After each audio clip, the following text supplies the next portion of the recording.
Hey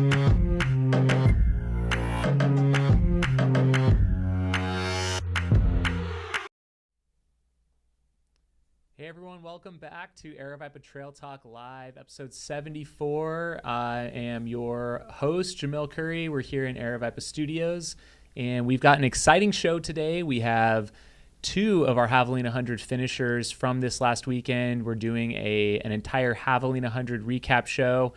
Really excited about this one. Bryce, have you recovered yet from the weekend? I have recovered. I got quite a bit of sleep, luckily, but I also didn't run 100 miles, so yeah, my recovery is probably a little quicker. Nice. Well, we are joined today by two guests. One here is in studio with us, Brittany Edmiston, and she is a local here to the Phoenix area, lives in Mesa, has been running for 20 years and ultras for 6 years, and this was her first 100 miler. Yes, sir. And so we're gonna talk to her shortly, and then later in the show we're gonna speak with Joe Carcione, and I actually don't know a lot about Joe, but I understand he's a podcast host. He placed top 10, so he is really fast and was mixing it up at the front of the field. So we'll be excited to talk to him as well. Yep. Do you have any more intro on him? Joe. So Joe has Everyday Ultra podcast. That's right. And he's had some really cool guests on there. He's got a really good thing going. I listen to him on Spotify. I know he's all over, but local runner for Javelina. I know he was doing like Pemberton loops every single weekend, like multiple of. So I think he probably knows the course as well as anybody out there. He might have had more training on the course than anyone this year leading into the race. So we're super excited to talk to both of our guests today. And as all of you know who tune into the show, we like to cover a wide range of topics on Trail Talk. So we're going to kind of get to all of that. We've introed our guests now, and man, just in general, want to just thank everyone in the community for coming out to the 20th edition of Javelina, or taking part, even if you were just watching remotely and being part of that experience. This is a special race for me, for all the Aravaipa team, and for us to be able to celebrate with everyone was just so great. I think for me, there was quite a few highlights, and we'll talk to each guest as well about their highlights. For me, I think my highlight was having Jerry Kay, the founder of the race, at the event this year, and she took part in a lot of different ways. She helped start the 100 miler.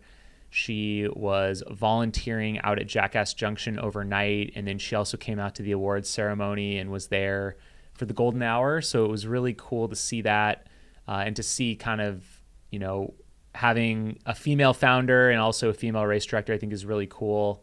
To me, that was a big highlight. Bryce, what was your maybe top moment or highlight this year? Wow, it's a tough one. Just seeing some of the finishers come through, it's always like so special, and it's such a crazy atmosphere. I guess if there's like one moment that kind of like makes me think Javelina, it's probably the start of the Jackass race. It's just so crazy. You have like the fire dancers, and you have all the lights going and the music blaring and the bass, and yeah, it was fun. It's just an absolute party. There's a lot of energy at the start of the 100 miler, but I think there's just even more energy at the start of the Jackass Night Trail, just because the party's been going on all day. Right. And just something about sunset and heading into the night, the anticipation of the first finishers. That's so true. I want to kind of kick things off talking about our Javelina content this year. I wanted to chat with Bryce a little bit about that. We tried to do something a little different that we haven't done before, and maybe we'll recap what we tried to do and how we thought it went. So we wanted to do some real time, in addition to the live stream, some real time video coverage, and we put out, I think, about maybe 7 to 9 YouTube videos throughout the course of the event. We had a few pre-race quick interviews with some folks. We had some recaps from each loop that Tony Hill and Brandon Stutzman put together. And then we also had the finish videos and our golden hour video, which was, I thought, just really well done on Brandon's part. We had a couple other ideas that we didn't quite get to, which we're excited to debut. Some kind of sit down podcasts with multiple folks. But yeah, how do you think it went overall, Bryce? Overall, I thought, compared to what we've done in the past with our live streams specifically, like the coverage was amazing. Like, I mean, looking at the view, like the cameras weren't nearly as choppy, laggy. We had a lot more coverage of the race as far as drone operators. The live stream volunteers did really well. I mean, thank you to all the volunteers out at Javelina, but the live stream volunteers crushed it. Tony Hill and like the rest of our filming crew, like it's amazing what they did and how fast they were able to bring that back and turn it into a video on site and then post that out on social media. Yeah, the turnaround time was impressive. I mean, Tony, I think for one of them, he was out at Jackass. He filmed and edited out there and got it uploaded, which was really cool. And yeah, one thing we did different this year with the live stream is we brought in some outside internet coverage as well to try and get those feeds a little cleaner. So, oh yeah, we've got some of Tony's here on screen behind us. This was a Coyote Camp, I think maybe Loop 3 in the afternoon. So it just gives a different perspective from the live stream, a little higher quality. And I love that he was talking with some of the athletes too. I think that was really cool to get a sense of how they were out there. But overall, I mean, Javelina this year, we had a little bit cooler temperatures than normal, which led to some fast times. We had 3 course records between, and actually, I don't know if we set course records in the 31K. I guess it's possible. I didn't take a look at those. So I know Rory ran. He has the course record, I believe, from last year. Okay. And I think it was a little bit slower than his run from last year, but he still got first place. Nice. But we had both 100Ks. We saw new course records, including a Courtney DeWalter record went down, which is pretty wild. So shout out to Lottie. And she was spent at the finish line. She was. I think there's a video of that specifically up. And yeah, you can check that out. And then, Dakota Jones, just an unbelievable run. So he was not on course record pace, I think, at any point throughout the day. And even into that last lap, he was, I think, about 10 to 15 minutes behind behind Pat Regan's course record going into the 5th lap. And even at the remote point, I think he was still maybe 7 minutes behind. And he ended up breaking the course record by 3 minutes and broke 13 hours for the first time ever, which is something I was thinking was in the realm of possibility. Right. And I mean, he came through like probably 10 minutes to 15 minutes before we were expecting to see him. So thank goodness Tony Hill is Tony was ready. We were not ready. We basically ran out of the trailer, the media trailer, and he was done. So it caught us all by surprise. Yeah. So it's pretty awesome. Let's see here. And that, yeah, kind of moving on next, our next little segment here, lottery season's upon us. So we just had Hard Rock open about a week ago, and Western States just opened yesterday. And Brittany, you just finished your first 100, your first Western States qualifier. Yes, sir. Did you put in for the Western Lottery? 100%. Nice. Yes. You got that first ticket rolling. How does that feel? I swear the way my luck works, I'm going to get it, and I'll give it my all if I get it. But that'd probably be a little nerve-wracking going right into it. Maybe not? Oh, hell no. Nice. Oh, hell, are you kidding me? Western States? Oh, my God. Well, you were telling me before we started the show, you used to live out in the Auburn area. Yeah, those are my trails. Part of the Western States ecosystem already. Absolutely. I raced on them all the time. I ran on them all the time. It's just like the McDowell's for me. So absolutely, I'd be thrilled to do it. And if I don't, I'll just keep putting it in and hopefully cruise somebody. Exactly. So, yeah, with Hard Rock this year, I did want to touch real quick on the Hard Rock Lottery, as I thought there was something really cool that was happening in the community that was crowdsourced by Stephanie Case. So with the way that the lottery works now, the number of women's spots that are available to racers is in proportion to the number of women that apply for the race. So of course you have to run a qualifier and then you have to apply. So the more women that apply, the more spots will be available. And there were a few women that were, I think, speaking out, saying that they maybe didn't feel ready or for whatever reason maybe wouldn't be able to run this next year. But the more that apply, the more spots are available. So Stephanie Case said, hey, if you apply and you can't run it, Hard Rock will give you a 50% refund because they're going to charge a credit card. So that's a hurdle.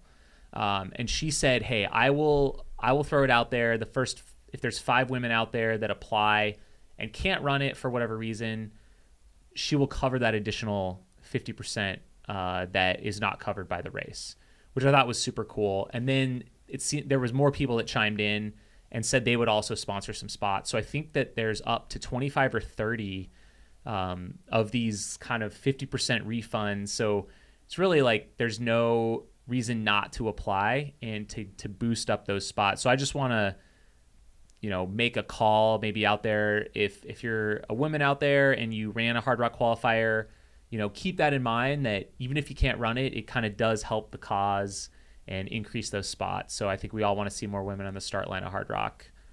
So that's my plug for that.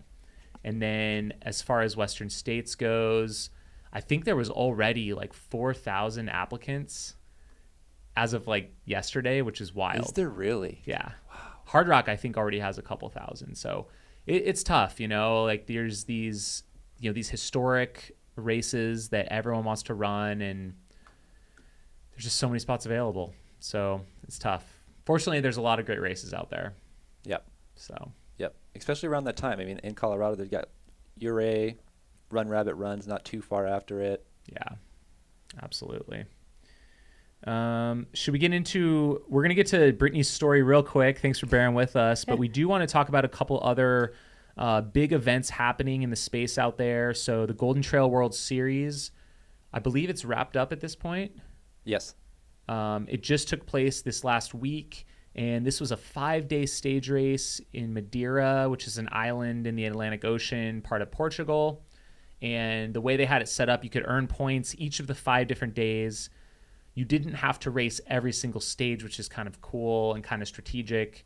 You could kind of piece it together. And so to me, the story of the week is Allie Mack. So coming from Colorado, and she is just, the evolution of Allie Mack has been amazing to see.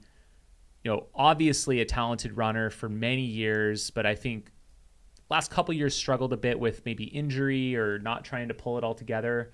You're going to maybe try and pull something up here. Yeah. But she's really put it together in the last year. I mean, she has been just crushing it, I think, from Pikes Peak last year with the Ascent, Broken Arrow, her wins there, and then what she's done on the global stage with the Golden Trail World Series. She won. What did she do this year? Did she win? Was it Pikes Peak? Or did she win? She placed well. I can't remember now. I did not do my research. I apologize. But yeah. she was just crushing it. Mount Marathon. She ran. Oh yeah, Mount Marathon. That was a huge one. It's course record at Mount Marathon. That was a head turner right there. And then what she did at Sky Peaks, and so she won the first stage of the Madeira race, and I believe the last stage. That sounds right. Yeah. In Harley Quinn makeup. Is that right? Yeah. So the last stage, she was full on Harley Quinn, just like smiling, like she was like glowing the whole time. Oh gosh, you could just tell like she's like evolved, like that's her persona. Yeah, it's confident and happy to be out there. Yeah, I don't think pretty amazing. I think we could find some pictures of her actually running here. Oh, there you go. Yeah, yeah, she's got kind of the eye makeup on, and I think that was from That's the only. Oh yeah, time there I saw she her is. not She's smiling. got like her hair's all painted up. Yep, she crushed. It was cool to see, and I was the other video here. It's basically a sound clip of her saying that as she was running the stairs, there's a stair section during the race, she fell back on her, where is she from? Manitoua Springs? The Manitou incline. She said as she was running up it, she was almost at sea level, so she was not even like breathing hard, no lactic acid issues, just like. She's like used to racing up the incline stairs at 7,000 to 9,000 feet. And so you put her at sea level. Yeah. It's nothing. Right. That's amazing. But yeah, it's been really cool. I mean, Brittany, have you watched much of the Golden Trail World Series this year? Like, what is your take? Maybe being a little bit newer to the sport, do you like what they're doing? Kind of focusing on that elite end and like middle distance. Has it been fun to watch? Oh, it's so fun. We just want, it's like watching a moon landing. It's the coolest damn thing. You can be an amateur star person, like watching the astronauts do it. It's like watching astronauts do it. It's amazing. And the women in this are just, I mean, not to only talk about women, but like, holy cow, they're fast. And it's like, this is like our only sport where we're like competitive, like against the men. And it's amazing. Yeah, it's no offense to ultras, but it's cool to see athletes pushing themselves and testing themselves on these mountain courses at like a middle distance, where they are basically pushing hard, kind of balls to the wall for a couple hours here racing in the mountains. And it is so stacked and so competitive. It's just, I think it's just great for the sport to see it. These athletes are, motivated by, not only the prize money, but I think the prestige. I mean, Ally Mack has catapulted herself through this series onto the global stage.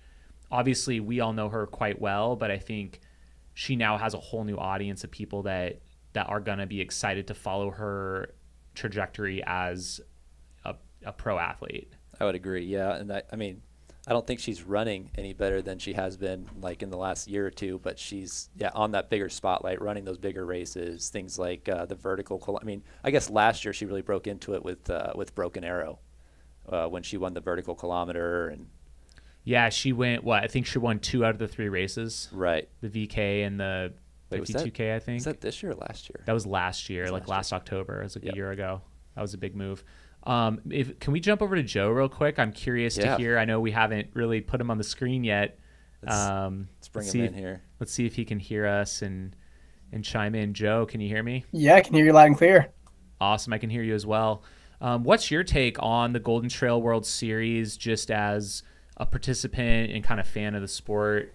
Do you like what they're doing out there? Yeah, 100%. And I'm also relatively newer to the sport as well. So it's so cool to hear these new races. And I think the Golden Trail Series is one that's just so exciting. And that you get such an amazing caliber as runners, as Brittany mentioned before, that are just so fast and so talented and just so inspirational. And I think it leads to such a format too, where it kind of shake things up a little bit, right? It's not kind of like your like a standard ultra, so to say, like a big race, so to say. It has that stage race kind of format. So I think it shakes things up a little bit and makes it interesting. And I always love diving in and take so much inspiration and have so much respect for anyone who throws their hat in the ring, for sure.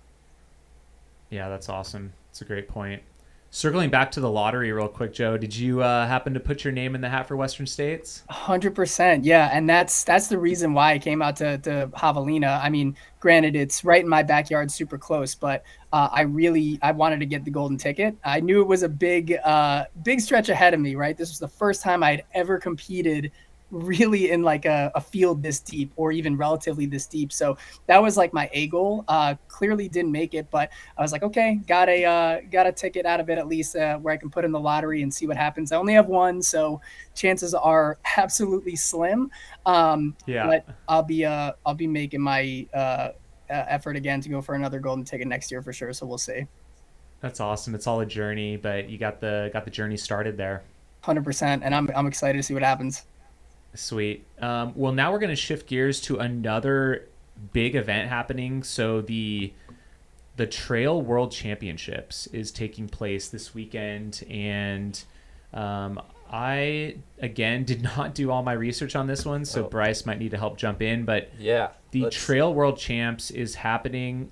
So this is actually going to be a combined Trail World Championships and World Mountain Running Championships. So it's probably going to feel quite confusing. I know it's quite confusing to me, but there are some global mountain running and trail running organizations that help kind of guide our sport.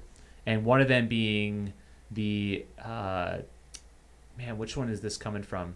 Obviously, the World Mountain Running is one group, World Mountain Running Association. And then we also have World Athletics. We also have International Trail Running Association and also the International Association of Ultra Runners.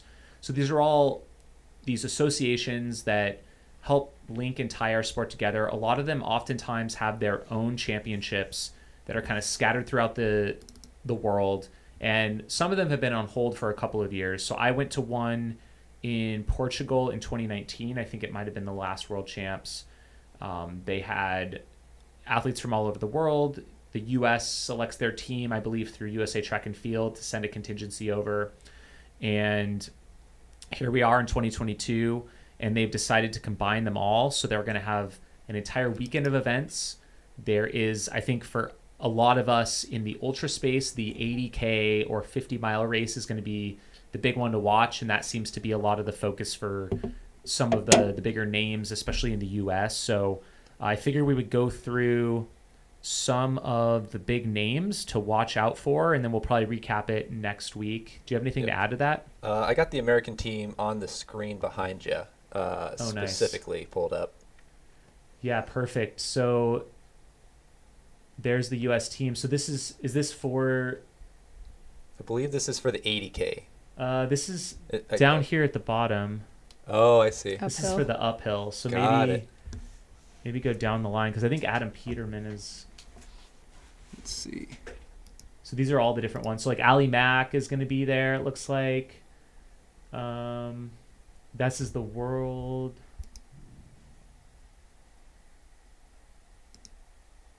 Is it the 50? Trail long, maybe the last one. See, there's a bunch of different races happening.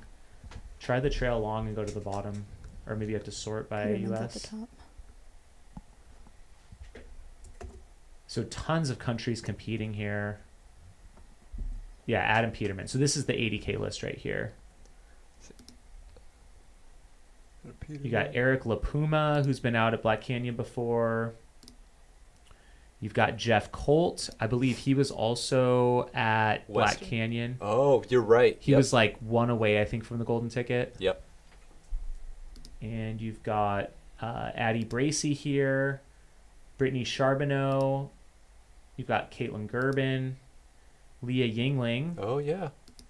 Did she run at Black Canyon as well? I think most of them did. Yeah. Okay.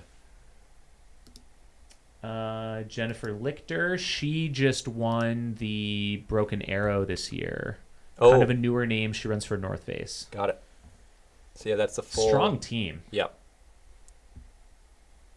Very strong team. So this one's going to be pretty crazy. So I've got the I Run Far list here, so we can run through some of the top athletes. We've got Adam Peterman, of course, making a splash onto the scene. I think this is going to go a long way, probably to his Ultra Runner of the Year bid.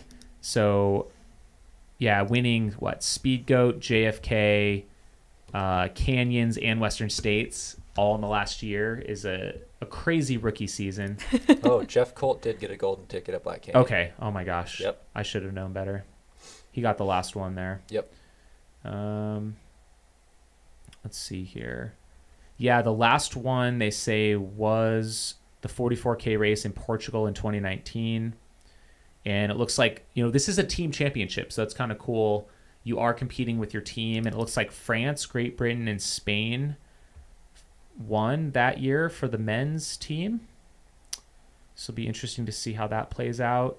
You guys can check out the list. There's just too many names to go through, and I think most of us are probably not familiar with most of the international field, but it's going to be fun to see. David Sinclair is another big name in the U.S. here that has been on fire this year, doing a lot of the big mountain races. I think he bagged Broken Arrow, Speed Goat, and the Rut.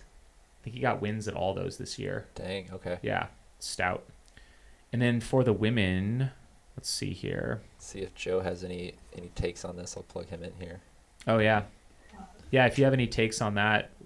Yeah, I mean, I'm just so excited to see what Adam Peterman does. I mean, let's just talk about one of the most electric stories in trail running over the past year. I think it's Adam Peterman. I mean, coming in, smashing the record at Speed Goat, going into his first 100K at Canyons, going in there, ripping it, getting that golden ticket at first place, and then his first 100-miler in a very quick turnaround, which people don't talk around too much. Not only was his first 100-miler, but he turned it around quick to get the win at Western States. So I think it's so cool to just see him compete on this global level right now, and to put his hat in such a unique place. So I'm just super stoked to see what Adam Peterman does, because I think it's the most electric story in trail running we've seen, in 2022 for sure. Yeah, it's a great point. And he's had just his rise has been up and to the right, just incredible. And it's interesting, he could have gone straight to UTMB or one of those races. He decided to focus on the Trail World Championships instead, and it'll be fun to see how he stacks up globally, as he's obviously been dominant in North America so far. Yeah, 100%. And it's like super cool to see him like go into like these, because the race he's doing is in Thailand, very humid, very different conditions to where he lives in Missoula, Montana too. So I think he plays it very smart in the way to like learn his adaptations, despite living in a place that's completely different. I mean, Western states, for an example, right? Missoula had a pretty cold summer, so to say, at least from what I've heard, cold and wet.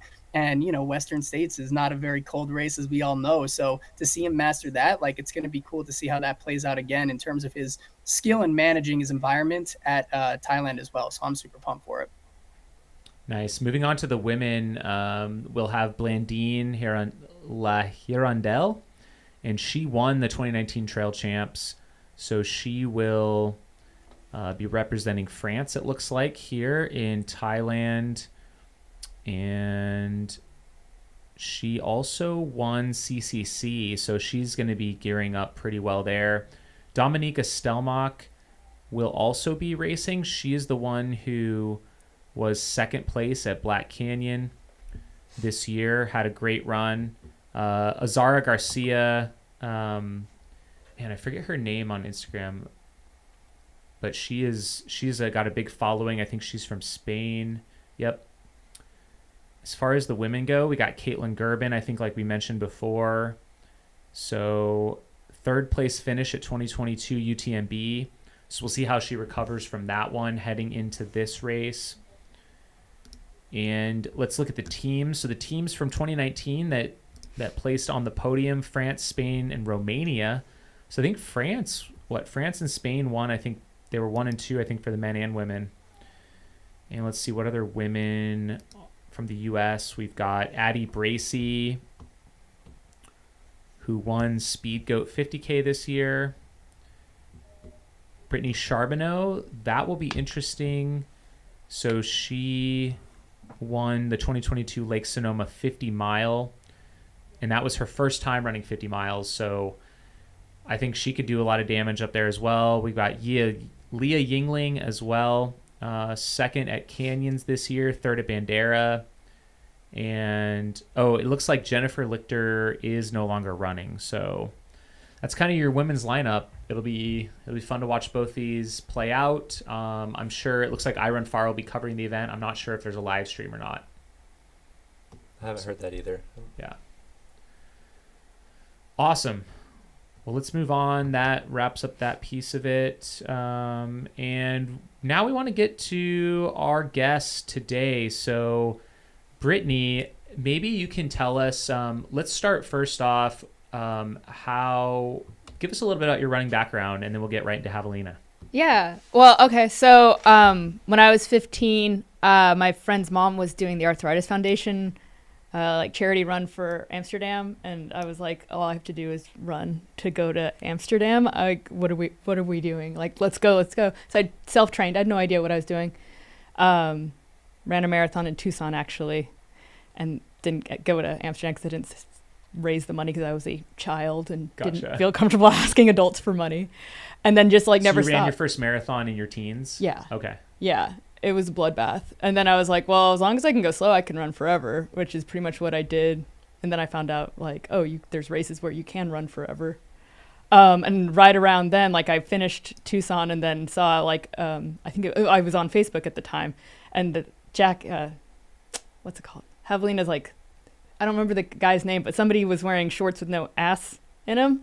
And I was like, that's the race I want to do. I was like, that's it. They How get long it. ago was that? Like 20 years ago. Oh, yeah. Like you probably saw the website where there was like a bare fake butt on the homepage. There was multiple people who cut the cheeks out of their shorts and they were running. Uh-huh. And I was like, that's it. They get it. That's hilarious. And ever since then, I think I know what you're talking about. There was like David Bliss, like back in the early days of Javelina, like wore this costume with a blonde wig, and then he wore like a fake butt and was like running through the desert. And that was for I think the first 3 or 4 or 5 years of Javelina.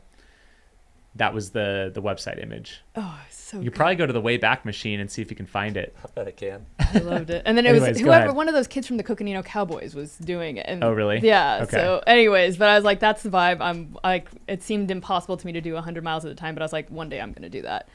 And And then, yeah, like, so I've always wanted to do Javelina 100, and then it was just a matter of like getting the guts to do it. And then actually got entry at the holiday raffle at the holiday for Aravaipa group The Aravaipa group run. I lost my freaking mind. I was so excited, committed completely thoroughly to the training. And yeah, it was the best. It was so good. That is awesome. And so, okay, so you won this raffle. Yeah. Won a free entry to Javelina 100 and then start training. What was your build up like this year? Did you do any other races or? So I pretty much typically will have about 4 ultras per year. And then this year, right going up to it, I broke my foot at Black Canyon. So I got into 20 miles and my foot was giving me problems before, but then the heel bone broke during the race. So I didn't fully recover and get out of the boot until about April. And then, it's just, I did Tahoe was my first, like, can my foot hold up race, and it did amazing. My mental stuff, mindset was awesome. So pretty much July was the Tahoe, and then went straight into a pretty rigorous training plan with my coach Eve with Rising Mountain Coaching. Nice. And just stuck to it like religiously, and a lot of strength training, a lot of strength training and like PT. So yeah. So you did that big, was it like a 50 mile at Tahoe? It was a 55K and then like 4 more miles because Gotcha. the course was funky. Nice. Did you do any other long runs into the fall leading up to Javelina? Did you get out on the course much? Yeah, so I did Pemberton quite often. I actually saw Stephanie flipping out there a couple times too, like with her husband on his bike and stuff. And I was just like, this is great. And she's like, like so fast, just like speeding by. I did a lot of Pemberton, and then I tried to do as much heat training as humanly possible. I feel like I held up pretty good this year. You know, like it accumulates where every year's just like a little bit easier. And I feel like I got my salt on target. Pretty much every weekend was 20 miles plus for the long run, and then back-to-backs. Nice. Pretty Had you normal. been out to Javelina in past years to kind of know what to expect? Oh, yeah. Yeah. Yeah, pretty much every year, yeah. So I'm either there supporting a friend or, I did do the 100K, but yeah, any chance I can get out there, I love it. Nice. So now, flash forward to race day. You want to break down like how your race went as a first-time 100-mile runner? Yeah, I feel like mine might not be super duper typical, but I was just like, if you let a golden retriever off leash, that was me up until about mile 50. I let everybody pass me who wanted to pass me because it was my own race. And I just kind of thought of myself as like, I'm a dog. I'm just a happy little dog. I'm just going. I'm loving this. There's another person I admire. There's another person I admire, and just like took it in. And then around mile 50, I was like, it's really late. I have to do this all over again.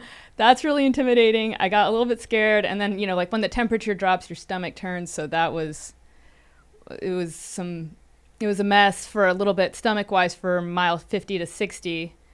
But I did notice like, okay, so it would hurt really, really bad.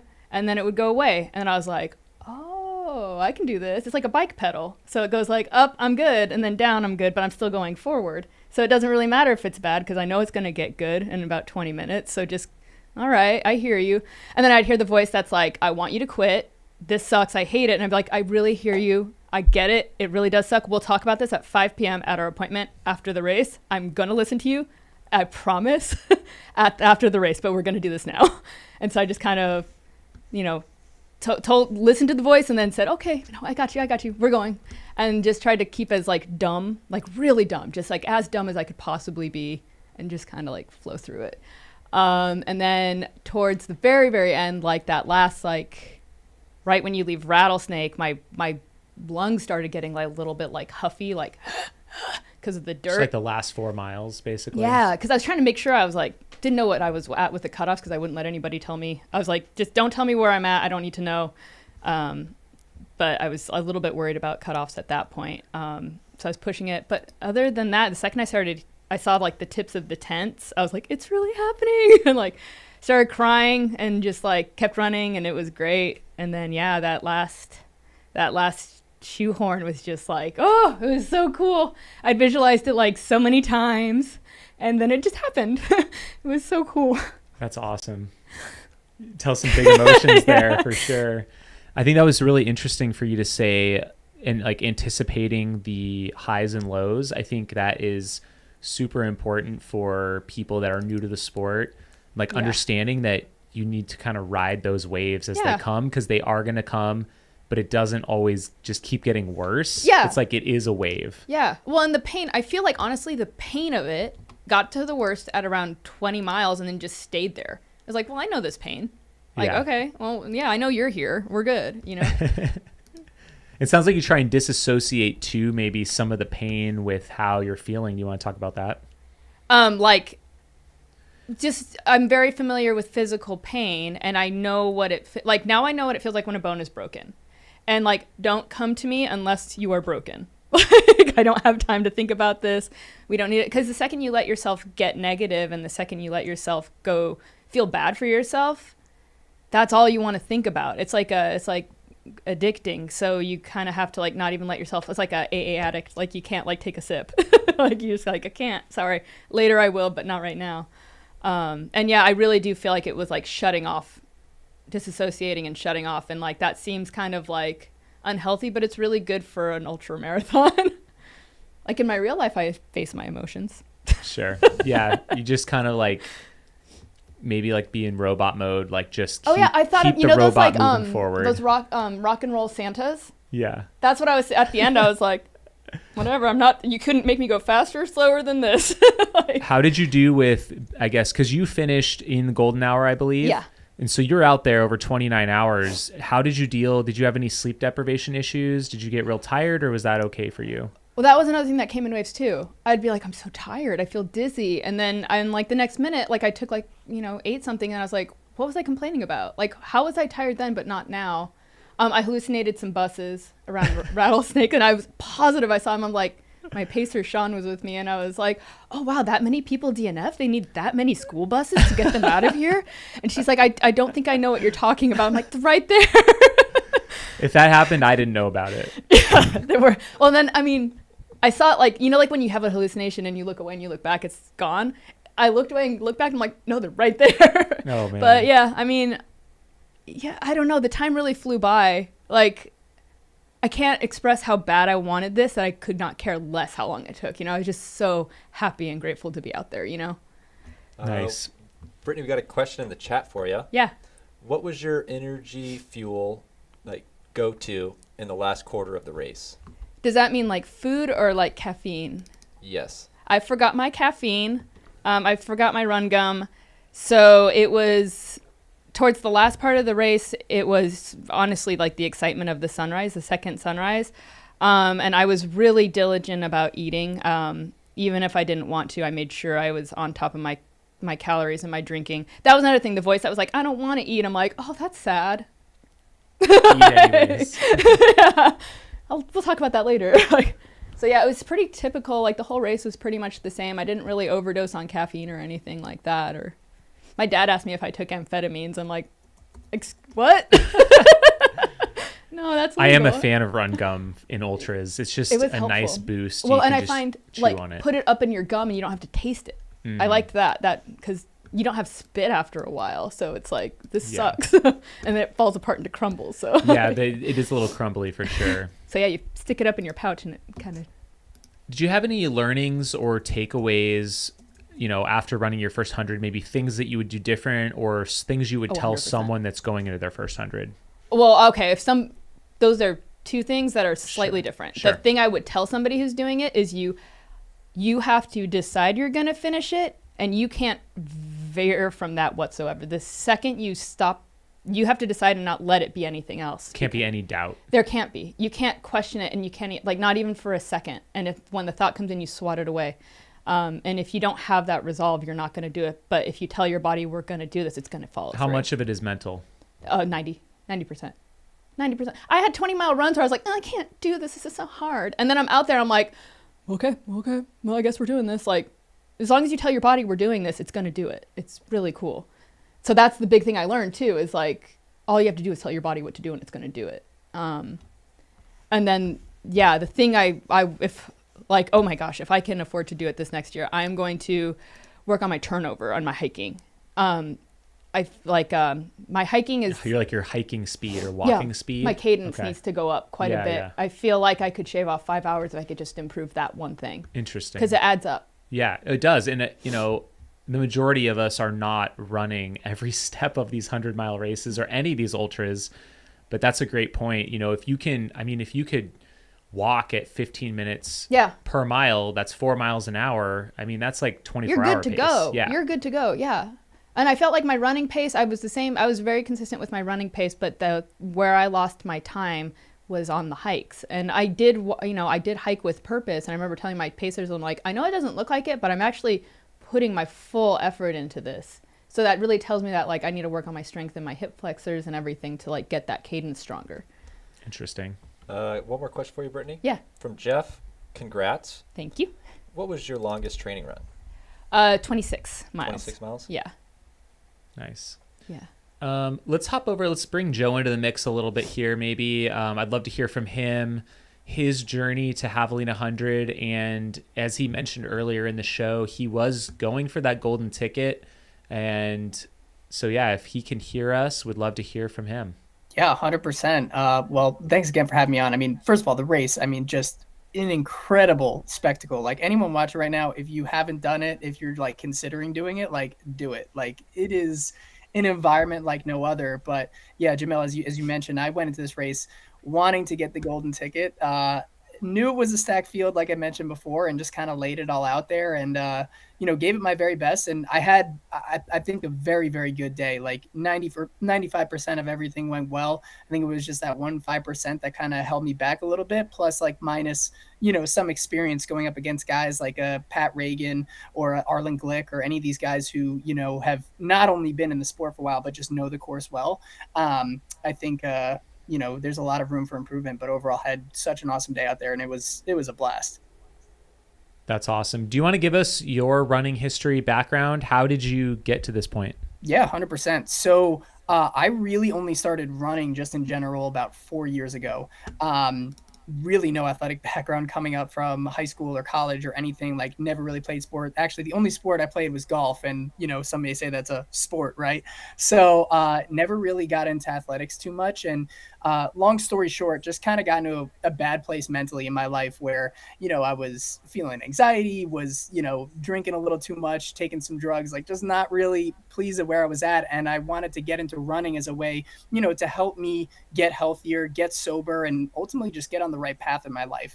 And as most of us know in the ultra running world, it kind of spiraled, right? Like I did my first 5K, I did a 10K, eventually a half marathon, eventually until it spiraled into the ultra distance because I would see, people who would just run 100 miles, which at the time, and, still in my mind, even doing it, like, it's just amazing to see what the human body can do. That inspired me so much to just look at that and be like, wow, like I want to do that one day because like that is awesome. Like the people who are doing these are so strong, they're so tough, they're so like, mentally resilient. And I wanted to really just have what it takes to be on there. So, really started getting to the ultra distance around, honestly, 2020-ish. I did my first 50 miler at the McDowell Mountain Frenzy out here in Arizona, very close to where Javelina is. And then kind of like deviated into like the Ironman triathlon world a bit. I hated biking so much, so I was like, never again. And I was like, I love running, so let's go in all on that. And then this year really has been like the first year where I've gotten like serious about ultras, where I ran my first 100-mile same year this year. Javelina was my second one. So this is like my first like legit year in the sport, I would say, which has just been so exciting, and it's been a blast. Yeah, nice. That's awesome. Yeah, I see here ultra sign up. You ran that McDowell Mountain Frenzy in 2020, and then won the Javelina Hangover Night Runs 50K, which was just about a month ago. It's like our annual kind of training run race going into it. So congrats on that. So you said this was your second 100 miler. Which other one did you do? Yeah. So first of all, thank you so much for that. Appreciate it. My first 100 miler was Zion 100 in April, and to be honest, like with that one, I was really just kind of like testing the distance because I knew at the time I really wanted to go to Javelina and like I really wanted to do well, but I kind of wanted to have like a first 100 miler just to experience the distance. What is it like? Like, what is my mind going to go through? How am I going to get my nutrition up? Like, how am I going to handle like the long days on my feet? Right. So really, that Zion 100 race was just trying to figure things out and see what it was. And I learned so much. There was so much that I did wrong. So many times where I was just so low. But I learned so much from that race that really helped me at Javelina, which was great. Ended up coming in at about like 11th overall, but didn't have a very good back half just because my nutrition just exploded and had the classic GI issues, which thankfully was kind of a non-factor at Javelina based on learnings. But that was kind of the first time I, really went in the distance just to test it out. Nice. So recapping your results here from Javelina, I see you ran a 16:36:24, which is it's a great time. I'm sure a big PR over Zion. And what I find interesting is that was 10th male, but 20th overall, which I think just highlights how incredible the women's field was this year. 100%. And I think it's like not just indicative of like Javelina and who was there, but I think we've been seeing the women just crush it out there this year. I mean, just look at CCC, for example. I don't remember the exact stat, but it's somewhere around like, I think like everybody in the top 10 was faster than like second place last year, which is just insane.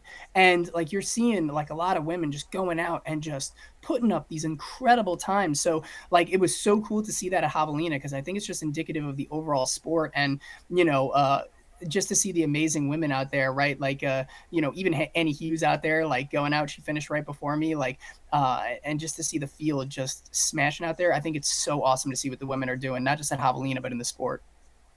Yeah, I'd love to hear more about how your race played out, maybe lap by lap. I mean, you were probably mixing it up with a lot of these fast folks. Yeah, 100%. And if you look at like my Strava splits, you'll probably see I got like the fattest positive split of all time for sure. But it was cool. And the reason for that was at lap one, I mean, the energy is just unreal. I mean, we've all seen the starting line of Javelina, right? You got the fire dancers, you got the music going, like you get that like anxious feeling. But like I was like standing next to like Arlen and Pat and even was chatting with Heather Jackson and Nick, your brother there was there too. It was so cool because I was like, these are people who like I look up to in the sport so much. And it's like, I'm towing the line with them. And like, this is so cool. And I think that energy kind of got me very, very pumped up. And what happened was I was running that first lap, like neck and neck with these guys. I was pretty much. Who were you running with? Yeah. Like, who was in your pack that first lap? Yeah, so on the first climb to Jackass, I was running basically that entire time from after Coyote Camp to Jackass. I was running with Dakota Jones, Pat Reagan, Arlen Glick, Matt Daniels, like this. And I know you're in the thick of it. Yeah. Oh, I know. And I know I'm going fast. I'm like, oh, I don't know. This is dicey, Joe. Like you're kind of with some big dogs right now. So, but honestly, like it was just so cool. Like just to be in my head and just be like, wow, like I'm racing with these guys. This is awesome. And we were a little far behind, right? Because I know like Jacob Puzzi, he was taken off. There was a few other guys ahead, but yeah, I was with that crew. And then after Jackass, we kind of split up a bit. But after that, I basically stayed on par with Pat Reagan for like the entire loop. Like he finished right behind me in like, I don't know, maybe 30 seconds. So it was kind of cool to hang out with the guy who had the previous course record for a whole first loop at Javelina. It's a smart man to hang with for sure. 100%. Tell the viewers out there a little bit about the course. So it's that gradual climb up. You probably notice it not at all on loop one. And even that descent, I mean, it's about maybe 800 or 900 feet between the start line and Jackass at the high point.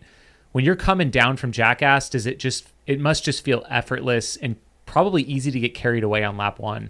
100%. Yeah, you nailed that on the head. And I think it goes back to like that first initial climb to Jackass, right? Because people know Javelina as, relatively fast course, right? So I mean, we see Dakota Jones putting up sub 13. That's a fast course. But I think because of that, like, and this was something that I even underestimated before I started practicing on Pemberton, is like that climb can chew you up. Like, and like to your point, on the first loop, you're not feeling it at all. Like, I think I was cruising up at that at like 7:45 pace, 7:30, feeling pretty good and strong. And I was like, this is great. And then on that second lap, and granted, I consciously took it back a little bit, but even so, like my legs started to feel it a bit. And by like 3, it was chewed up. And then to go back to your first point on like that first downhill, especially on that first loop, when you really haven't been like too fatigued by that climb, you just kind of send it and you just go, and like it's still really cool out. Like you're trying to bank some miles in that cool weather. Like people are starting to pick it up around you too. So you just start running this super, super fast pace that, for me, I think it did cost me personally. I was running like some, miles at like sub 7, which was, I thought, just a little too ridiculous for my own good. But yeah, it just feels like this nice reprieve. And I think you just got to manage the climb and descent, even though it seems fast and flat, to really get ahead at Javelina. Well, it's easy to do it without much effort because just gravity's kind of taken you, but it can, like you said, it can beat you up a little bit. And it's a rude awakening on laps 2 and 3 when you realize that, okay, there's actually some significant climbing here. 100%. Yeah, I remember going into loop 4 with my pacer Austin Horn, who's on the Aravaipa team. I was telling him, I was like, dude, I was kind of dreading the climb, and it's only like 100 like feet of gain like for every mile, so to say. So on paper it's like nothing, but man, I was dreading it like I was about to like summon Thompson Peak or something like that, right? Like I was like, this is gonna be nuts, because like that fatigue on your legs just kind of gets just so built up. And like that's like one of my biggest learnings is I want to like make sure I got stronger legs to handle it, because I got pretty chewed up for sure, coming into loop 4 for sure. How did you got a question real quick? A few questions in the chat. I'll just chime in real quick. Joe, who were you most starstruck to run against? Oh, who was I most starstruck to run against? I would really think, I would say Arlen Glick. So ever since I had my eyes on Javelina, I was so impressed by his like performance in 2021, right? He came out like, and some people say he was an underdog, some people say he wasn't, but like he wasn't too well known in the sport, and he went out and just smashed it. And not only on top of that, I mean, you look at that guy's resume, I mean, he's always at the top, placing 3rd at Western this year, 2nd at Run Rabbit. I mean, like the dude is just a grinder. And when you talk to him too, he has such an interesting perspective on the sport that I just think is so amazing. And he's got this hunger that I just think is infectious. And and I was right, like up next to him in the beginning, trading miles, with him a lot for that first loop. So I was pretty struck by Arlen for sure, especially because I was like, dude, this guy won it last year. Like this is so cool. Would you consider yourself to be an Arlen darling? I would 100%. I would yes. Arlen, ever since I saw that at Western States, I was like, what do I need to do to get that shirt? Like that is awesome. Yeah. I think we're all in part of that fan club for sure. 100%. And then one more question from the chat for you, Joe. So Joe, you went out pretty hot. Justin chimed in, said it was a 27% positive split compared to Nick, which is about a 1% positive split. You went out real fast. So the question is, what was your plan? Did you get caught up in the moment a bit? How did you do on nutrition, cooling? Congratulations on a great race. Well, first of all, thank you so much for the congratulations. Yeah, 27, like I said, pretty fat positive split, 27% puts it into perspective. But yeah, I think I 1,000,000% got caught up in the rush in the beginning. I mean, like I said, this was the first time like I'd ever even raced with big names like in the same race as me. So like to be up there was just like such a cool experience, and to have that, like, honestly, I wouldn't trade it, because like that was such a special moment to me, and it was very it was just like so cool, because when you have goals in the sport to like really compete at a certain level, like to see you like keeping up with certain guys who like you look up to, it's something unreal. I can't even describe it. Like I get chills every time I think about it. So I wouldn't trade it, but yeah, I think the hype kind of got into me for sure. In the beginning, my plan was to run loop 1 around 7:45 to 8-minute pace. And I ended up running in like 7:35. So like went a little too hot, and then it kind of cost me for, I think, the rest of the race, because my legs got pretty jacked up early on. But yeah, it was something to learn just to cool down. I actually, I work with Zach Bitter as my coach, and he even mentioned, he was like, it might be smart to stay with Nick in the beginning because he's going to take it conservative. And clearly I did not do that. So sorry about that, Zach. In terms of like cooling strategy, nutrition, fueling, all those things like that, all those things were like right on the money for me. Like I did not have any GI issues. I never really felt hot. I think that just comes natural, like with the heat, like living in Arizona. I mean, I was on Pemberton and 100 degrees out there. And I like with the thought process of if I can cool down at 100 degrees, I can cool down at 80 on a race day. And so, but I was just diligent on the cooling, right? Every aid station, put ice in, cool down, like don't skimp it, even if you like feel like you're going to take a little bit more time. So I was on top of that, which was great. Nutrition, something I've been historically terrible at. I've never had an ultra before this one where I didn't have GI issues. But this one I switched mostly to liquid and gel calories. So most of my nutrition was Gatorade Endurance or Goo Octane or the Goo Gels. And that was pretty much most of my calories. And I did that. I took 100 calories in once every 20 minutes and stayed pretty diligent on that and never really had a problem. So thankfully, those two things held up. Really, it was just my legs and going out too hot that I think really, really shot me in the foot or the legs, pun totally intended. And I guess while we're on the topic of Arlen, while we've mentioned him recently, there's been a few questions in it. I know, Joe, that you have talked to Arlen. I think you did a shakeout run. Buckeye Jen mentioned the day before the race. I guess the question is, why did Arlen run is kind of the big one because he has the Western States ticket already. Some people are speculating he's maybe racing too much. Well, the other question is, I guess they're looking for some insight, Joe.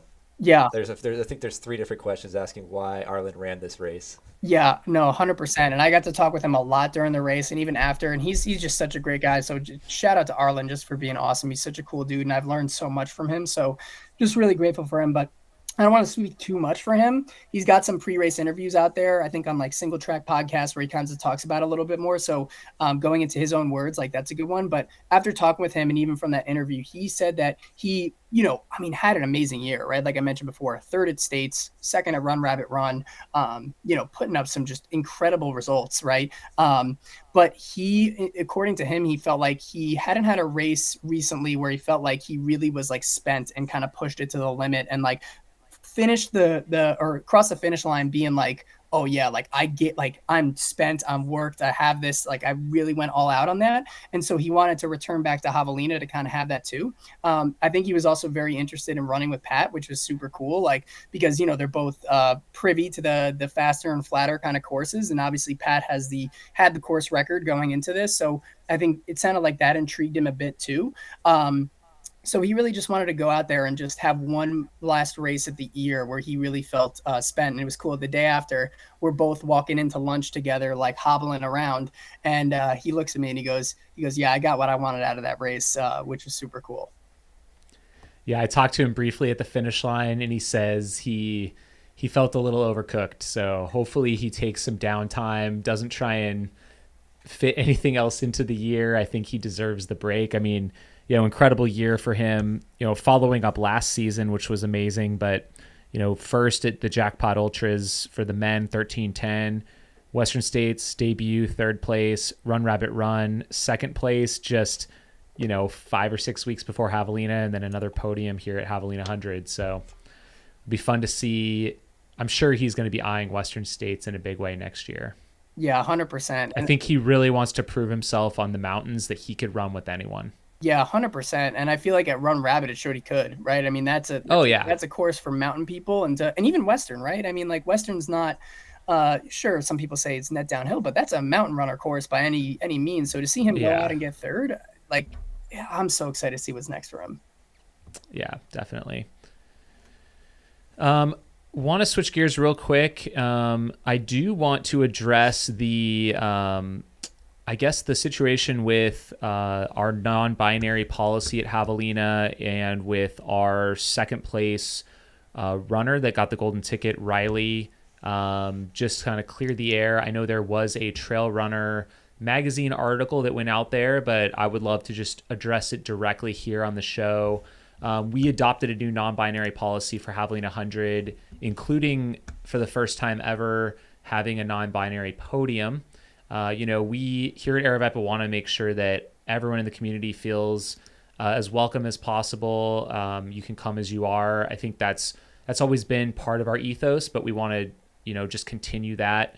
And I know it's top of mind these days. So we did implement this. And for those of you that don't know, on Ultra Sign Up, you can now select the non-binary option for yourself if you go into your profile. And that information does flow down to race directors in a couple different ways. And so there still is, I guess, your, and excuse me if I get any of these terms wrong, but like your biological gender, male or female, is going to be in there, and then your identified gender as well. So that information does come to race organizers now, which I think is great. And for us, the unique twist on this is that we do have the golden tickets, which are only for the top man and woman, or the top two. And so we made it, I think, pretty clear in advance that if you are a non-binary athlete, but you do want to race for a ticket, just let us know in advance. And, I'll own up to it. We did have a bit of communication breakdown, I think, internally. We did not get Riley into the proper category for our live results and for our social media coverage on race day. So we do have to just issue an apology out there into the space, and to especially, I think, to Nicole Bitter, who thought throughout the day that she was running in that second place for the golden ticket. And turns out when she reached the finish line, Riley had finished before her. So Riley, completely deserving of this ticket, was clear that they were racing for the ticket from the get-go before the gun went off. We just didn't communicate that out. So I think my hope in all of this is that everyone can be understanding of the situation, and we want to amplify, I think, the hurdles and challenges that we had, and hopefully that no other race directors will have the same issues at their event. So just wanted to highlight that and kind of make that known, just from our perspective, what happened out there. And if you have any feedback for us on that, or have any comments, please feel free to reach out to me or I guess our other Aravaipa staff, but me directly would probably be the best thing to do for that. So anything to add on that, Bryce? No, I think you said it well. I think, there was some confusion race day, and it kind of took a little bit after the race to kind of get that all clarified. And yeah, I think from the outside, it might have looked as though Riley raced and was like, oh, look how well I'm doing. I actually want to switch my category, but that's not the case. That was an error on our end. So we do apologize for that. Yep. But yeah, shout out to Ultra Sign Up for taking initiative on this.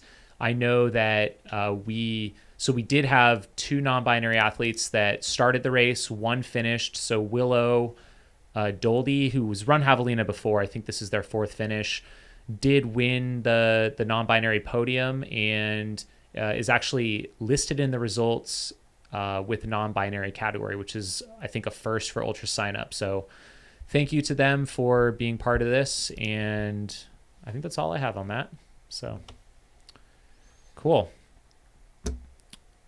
What is next for Javelina 100?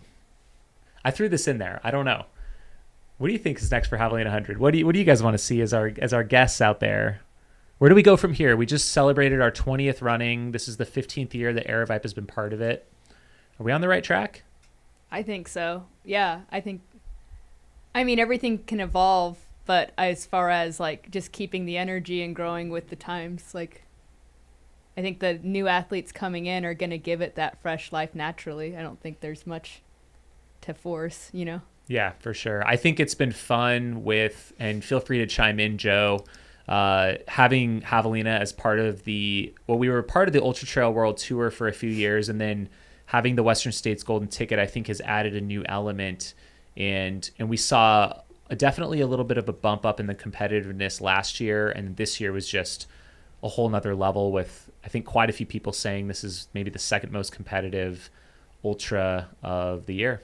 And yeah, Yeah, It's at 80 100%. degrees. That's why. That Yeah. was nice. Exactly. Yeah, I think what y'all are doing with the content is just amazing because people see that race, like, and they like, even for me when they were seeing my stories and everything, they were like, that, like, I don't even run, and I want to run this race. Like, this is insane. Like, and I think bringing the content out to the masses, which the Aravaipa team just did, I just think excellent this year.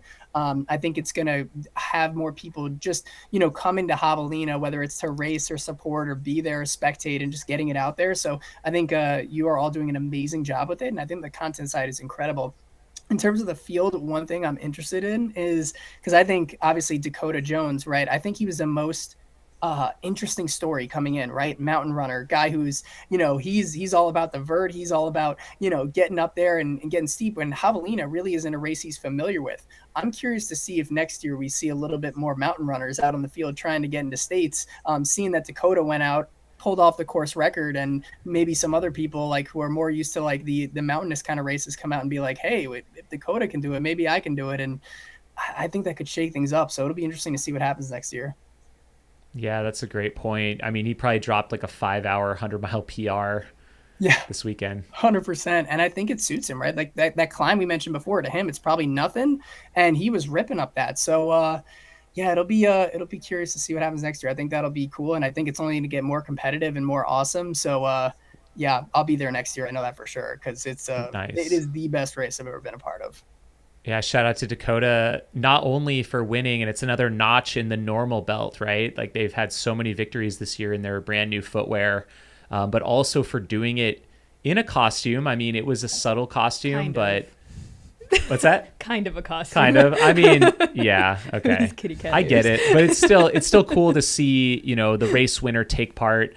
I know Hal Kerner one year, the year that he won and set the course record, he had kind of like shredded the bottom of his shirt and added a little bit of flair. So I think it's pretty cool.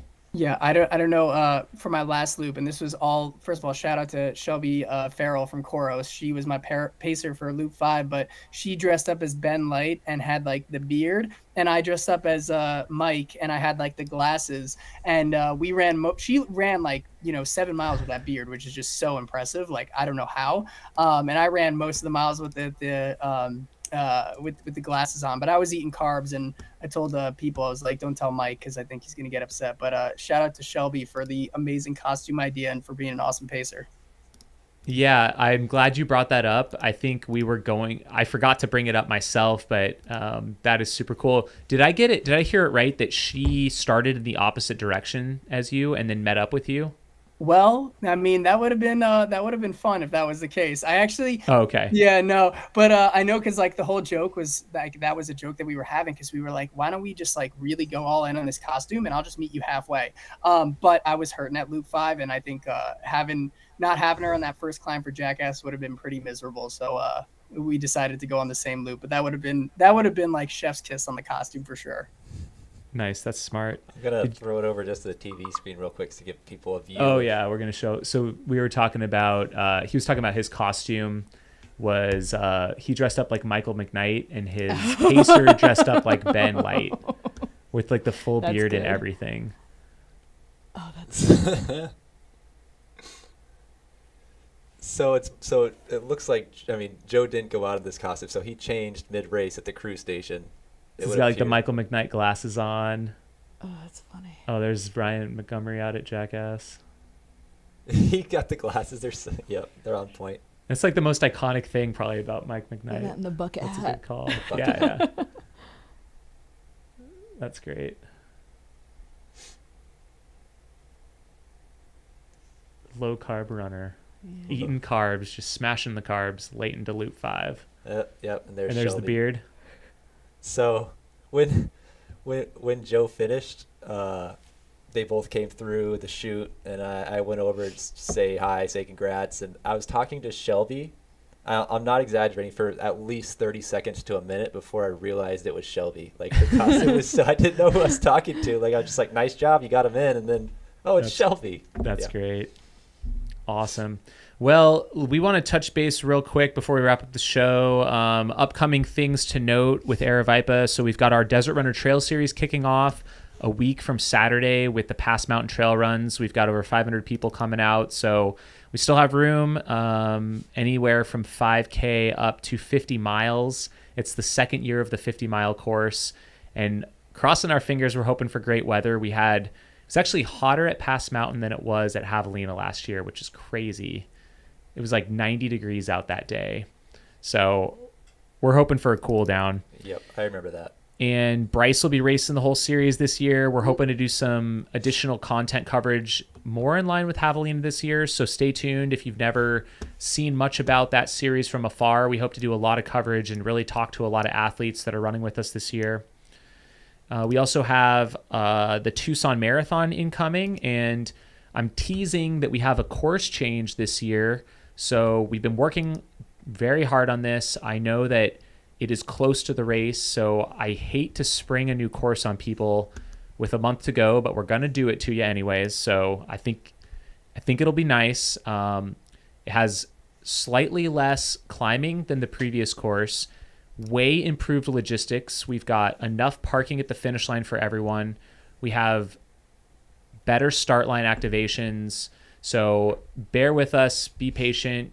There might be a couple hiccups in the first year, but I guarantee you it's going to be a good time. And then fixed time events, we have our FatOx runs and across the years coming up. So a couple fun fixed time opportunities, of course, Desert Solstice as well. But Bryce, I want you to talk about our last person standing at across the years.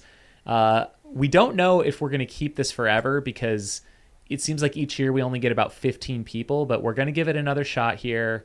And Bryce has been cooking up some competition over there. Let me throw it to the webcam here. So, yes, the last person standing at across the years. Talked to a couple folks who might be jumping in who are a little bit higher profile runners. I think I might be jumping in myself. The format is a little bit different than most last person standing events, as I understand. So the traditional backyard event is going to be a 4-mile loop or 4.1, 4 point something that you complete in 1 hour. So you have to be done with this loop and you have to be started on your next loop in 1 hour. Across the years, it's 1 mile and you have 15 minutes to do it. Is that, if I'm correct? Yeah, slightly over 1 mile. Yep. And so this is going to be at Camelback Stadium, which is like a state-of-the-art baseball stadium. It's really cool. You're running around like ponds and stuff on a mix of like pavement and gravel. But yeah, so it's basically people just keep running until one remains. And I don't know, last year, I want to say, did it go over 100 miles last year? Yeah, Jeff Garmeyer is like maybe 115 or 120. And then 2 years ago, we did about 135. Nice. Okay. So we're hoping the goal this year is to get to 200 miles minimum. I know, the word on the street, heard it through the grapevine. Jeff Garmeyer might be shooting for 200 miles there. I'm hoping we get some of the Aravaipa Racing team members out there. Pete Mortimer. Shout out Pete, who's going to be trying to do 10 Humphrey Summits this Saturday. So if you're looking to... That was weird seeing him without his beard. Right? Yeah. That was trippy. Yeah, Pete Mortimer shaved his beard for Javelina to go as the lead singer of the Ramones, and he pulled it off very nicely. Yeah. But He's always crushes his costumes at Javelina. Yeah. every single year. It's great. But he might be at last person standing. Like I'm saying, these are rumors. I can't speak for these people. Can't confirm or deny. Right. Yeah. Oh, I forgot to shout out. Speaking of Desert Solstice, Scott Traer, who, as we know, just set the course record at Javelina 100K and is going to shoot his shot at Desert Solstice this year, as he spoke about on last week's program, or 2 weeks ago program. It sounds like him and Pete Kostelnik. We might have a Camille sighting. I'm now starting more rumors. They are going to be doing a 6-hour approximate training run on the track, I think at Marcos de Niza in Tempe this weekend. So stay tuned. We will hopefully put something out on our social media, but he's talking about making it kind of an open-ended training run. So if you want to come out, share some 8-minute miles for up to 6 hours with Scott or Pete, maybe Camille's going to have a showing. It sounds like a really cool event if you just want to come out and see what it takes as these guys and gals train for Desert Solstice. Just such a mental challenge. I mean, running around a track for that long. And it's cool that Pete Kostelnik and we got, Scott, of course, lives here.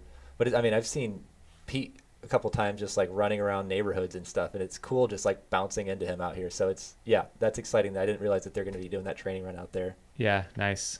Any last questions or quick takes before we kind of wrap up the show? Jackpot. Should probably mention Jackpot. See chiming in the chat there with Matt. So Jackpot's coming up as well. Yeah, we also have Jackpot as part of our events now. So we have our first event in Nevada coming up in the first weekend in March. So that's up to a 48-hour. We'd love to have you join for that one as well. And then I guess closing here, we just got a chat message from Lottie herself. Nice. Said hopped in here way too late, but just wanted to say huge thanks to the whole Aravaipa team for an amazing event. Congrats to Brittany and Joe on both of your races. Thank you. Sweet. So cool. Yeah, I think that's all I got for this one. Awesome. No quick takes? Should we do, maybe I got a couple quick takes. We'll do Real it real quick. Okay. Why not? So let's see. Oh, we got Showdown started up here. We don't want Oh, yeah. So let's see what we got. Oh, yeah. We are going to do a live with Eric and Krista, who had failed attempts on the FKT on the Arizona Trail on Thursday. So stay tuned for that. That'll be, I think, 11 a.m. tomorrow. Awesome. Yeah. We'll probably do a live show. Cool. Yeah, Yep. super excited to talk to both of them. I mean, going for the Arizona Trail FKT unsupported, like, Yeah. you have to be mental strong even just to, like, I feel like start that and know what you're getting into. Quick takes. I'm going to pop it onto the TV here. Only have a couple. Looks like we had another unusual animal attack. But this one was a runner who was just doing park loops and then started getting swooped by an owl. Actually got like her hat like clawed off is what it sounded like. And I've actually personally have an experience being chased by an owl when I was walking like a small dog. And I had it fly like tree to tree at night, like right above us, just staring at us. You know, She's there's a lot of hazards. wizard. What's that? She's a wizard. Just trying to let her know. So that, and then I wanted to shout out Trail Gangsters because they're always putting out some amazing content on Instagram. So they put out the Halloween trail running starter pack. You got French Jim in there. What does that say? Beginner French, wine buzz, more chest. Oh, yeah. He has been wearing like the zip down shirts lately, huh? I noticed What's that all about? That's different.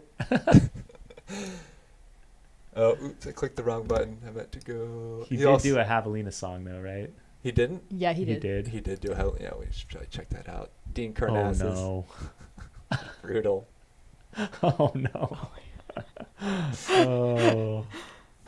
Ouch. Yep. We got the fake blood. Professional runner will work for Unlimited naps, daily training vlogs. basic roadie. Vapor flies for daily runs. Speaking of vapor flies, that was the Nick Curry secret shoe. Was it? Yeah. I didn't realize So that. he ran the first 100K in vapor flies, Hmm. and then he switched to a Skechers road shoe after that. Of course. He's all over the place. Is that the last one? Or there's one more? Oh, yeah, Courtney DeWalter. Right on. Let's see. Oh, Jeff in the chat. Bryce, will you be doing the McDowell 50 miler? I'm going for the 50K at McDowell. I'm thinking I'm going to do a few 50Ks. So excited for the Dirt Series. Like, it's such a unique event or series of races where you can have it in different parks all around one city. Couldn't be more excited for the Dirt Series, but I'm hitting all 50Ks through that is the plan as of now. Nice. But yeah, those are my quick takes. If you want Awesome. to see an awesome rap video, you can try to head over to Trail Gangsters. They're popping out rap videos all the time. For sure. Well, any closing thoughts from Brittany here today? Well, I'm so grateful that you guys put this on every year and you keep that energy up every year. I've never been to a bad one. I can't wait to do it again. Yeah, and thank you for having me on. I have no clue how I got chosen out of the bazillion of them, but I'll take it. Nice. What's your next race? I'm gonna do Bryce. I haven't picked a distance yet, though. Nice. Yeah. Awesome. Right on. And check in with Joe real quick before we dip out. Yeah, well, Joe. I just want to say thank you both for having me on here, for doing everything you're doing with Javelina and for the race community. I mean, as Brittany said, like the event is just so awesome, and I'll be there next year for sure too. So it's such an honor to be on here, to be racing with you all, and yeah, it's just super stoked for what you're all doing. Next race? Oh man, I guess this is the official announcement. So I haven't officially announced it yet. So I was mulling this one over, but Brianna Grigsby really convinced me to throw my hat in the ring. But I'll be going for the Black Canyon 100K in February. So we'll see. I'll make another stab at the ticket. I'll have to get a little faster at a shorter distance. But I trained on the course for Javelina. I can train on the course here, and we'll see what happens. You heard it here first. Joe going for that golden ticket. Well, hopefully we'll be seeing you out at some of the Black Canyon training runs coming up, which, by the way, are kicking off in November. It should be the weekend before Thanksgiving. Will be our first one. So we'll have 3 different runs covering the entire 100K course. It's Sweet. already November. I know. My goodness. All right. Well, thank you, everyone. And stay tuned. We've got a lot of exciting Trail Talk live shows coming up, and we are starting to clip these out on YouTube. So keep an eye out. We're going to, if you can't catch our entire show, we will have it audio available on Steep Life Media, on Spotify and Apple Podcasts, or you can also catch clips on our YouTube channel. We'll piece out some of these conversations into more bite-sized chunks. Till next week, we'll see ya.